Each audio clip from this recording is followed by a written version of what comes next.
Hello vlog! Halina at tuklasan ng istorya at kapanapanabik ng mga bagang matututunan sa loob ng Casa Manila Museum. Bago tayo magsimula, ako nga pala si Diane Encadano at ang ating makakasama ay si Sheen Ira Bermudez. Kami ang makakasama nyo dito sa Casa Manila Museum. Ang Casa Manila ay isang makasaysayang bahay-museo na matatagpuan sa Intramuros, Maynila na ipinatayo noong dekada 80.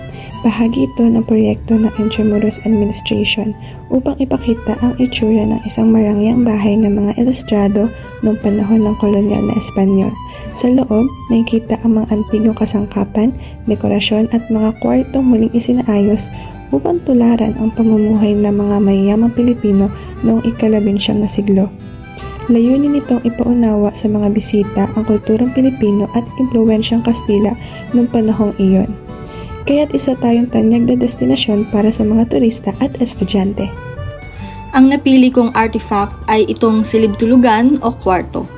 Ang disenyo ng dingding at kisame ay nagpapakita ng karaniwang fashion ng mayayamang Pilipino noong huling bahagi ng ika-19 na siglo. Ginamit ang dekalidad at matibay na kahoy na kamagong para sa mga kasangkapang tulad ng kama, aparador at lamesa, bilang tanda ng yaman at katatagan ng pamilya. Ang estilo ng muebles ay sumusunod sa Neoclassic Empire style, isang eleganteng disenyo na may inspirasyon mula sa sinaunang Roma at Gresya, ngunit may lokal na pagbabago upang maging mas magaan, praktikal at akma sa klima ng Pilipinas. At ang napili ko naman ay ang tanggapan o despasyo.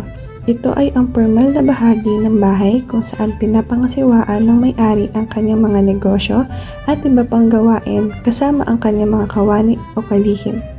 At dito lamang pinahihintulutan ang mga mangangalakal o nangungupahan na makipag-usap at magtransaksyon.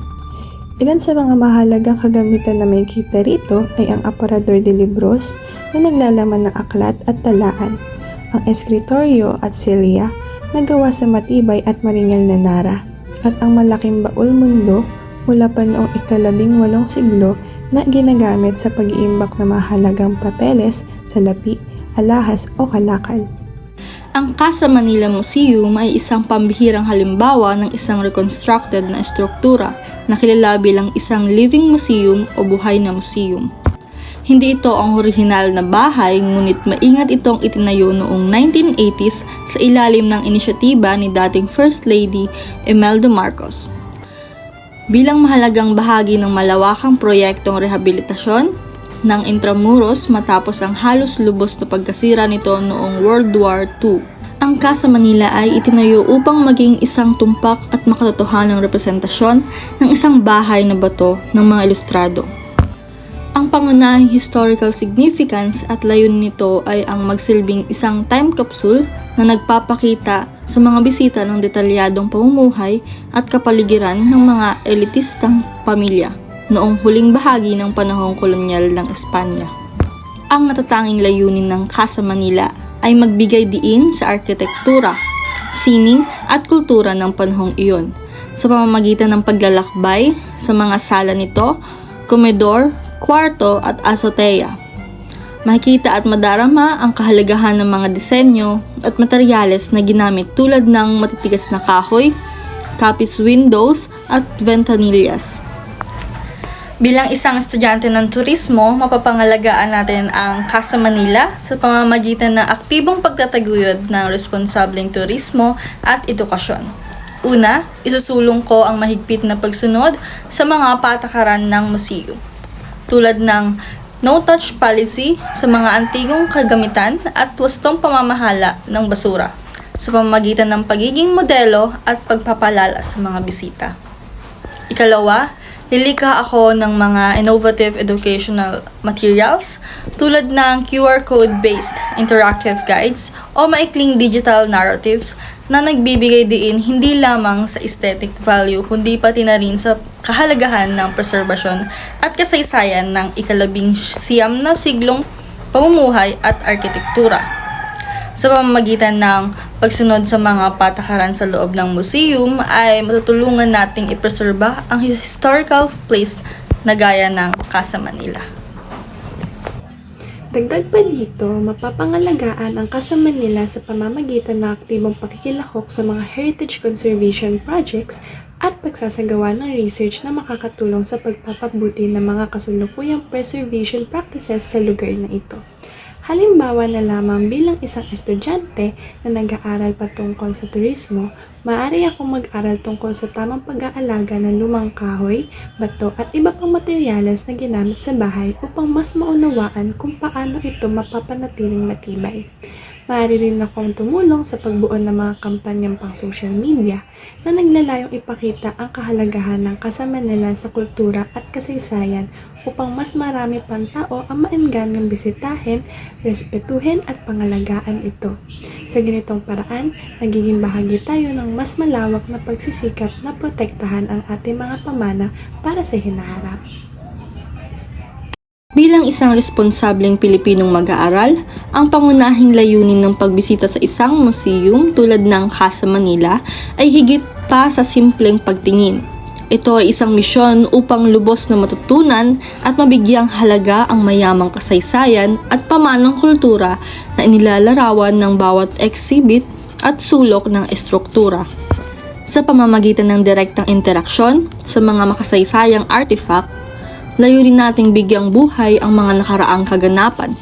Matukoy ang kasaysayan sa likod ng bawat natatanging piraso at lalong pahalagahan ang mga pagsasakripisyo at tagumpay ng ating mga ninuno na siyang humubog sa ating pambansang pagkakakilanlan.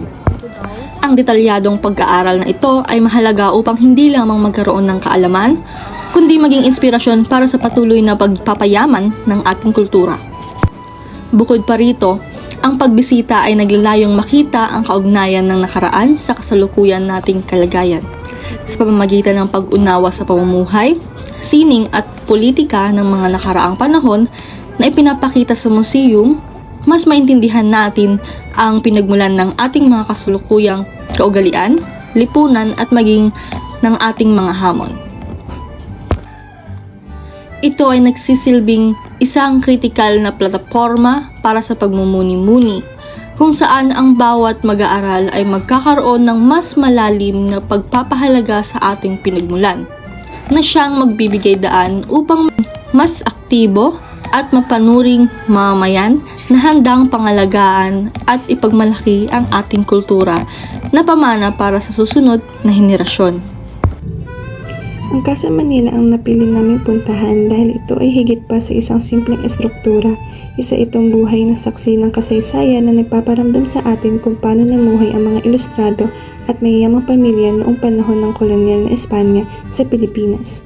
Ang bawat bahagi ng museong bahay na ito ay naglalahad ng kwento, mula sa arkitektura nitong bahay na bato na may azotea, kayda at sala hanggang sa mga antigong muebles at dekorasyon nito.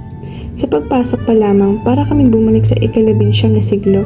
Nakikita at nararamdaman namin ang kaibahan ng pamumuhay noon at ngayon, na siyang nagpapatibay sa aming kaalaman tungkol sa panahong iyon. Na-appreciate namin ang pagkakataong ito na makita at personal na maranasan ang kulturang Pilipino na bihira ng makita at maramdaman sa modernong panahon. Ang pagbisita sa Casa Manila ay hindi lamang tungkol sa pagkuha ng impormasyon. Ito ay tungkol sa pag-unawa sa kahalagahan ng pagpreserba ng ating pambansang pamana. Sa pamamagitan ng pagpapanatili ng ganitong uri ng makasaysayang lugar, mas lalo namin naiintindihan na ang pag-iingat sa ating kultura at kasaysayan ay mahalaga upang maipasa at maipakita ang ating pagkakakilanlan sa mga susunod na henerasyon.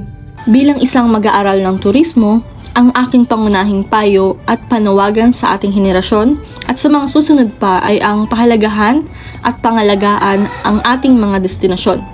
Hindi sapat na bisitahin lamang natin ang mga lugar na ito.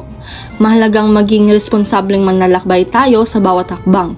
Nangangahulugan ito ng pagsuporta sa mga lokal na komunidad at maliliit na negosyo, pagrespeto sa mga lokal na kultura at tradisyon, at maghigpit na pagsunod sa mga patakaran ng mga heritage site upang hindi makasira ng anumang makasaysayang bahagi ng Casa Manila at ng iba pang pook.